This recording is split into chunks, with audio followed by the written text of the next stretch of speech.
thought was I would end with a quote, just a quote across the screen from the book about Madame de Merteuil, which says, "From then on, her soul was written on her face." And Glenn Close said to us that she could act that. We happened on what I think I can only describe it as the idea of a flash sideways. You would begin a scene with an image, you would take it through as seen by one party, and then you would arrive at the first image of the scene, and you would start again.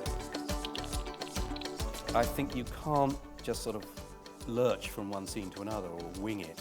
You have to have a pretty iron structure. Now, it doesn't have to be it absolutely does not have to be one of those structures where so-and-so has to happen on page 33 and there's Act 1 and 2 and 3. I mean, in Atonement, there's Act 1, which is long, solid and monumental, and Act 2 is in 3 bits.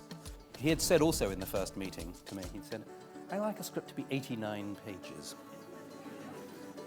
I sent him a script of 100 pages. And just before shooting, he emailed me the script, and it was a script of 89 pages.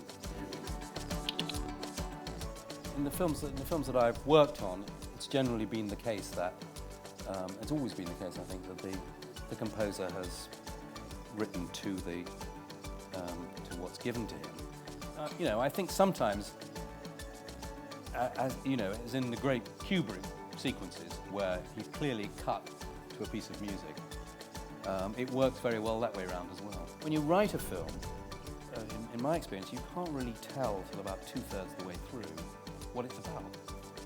It's somehow something you've plunged into without quite knowing why, if it's going to work, and if it does work, how it's going to work.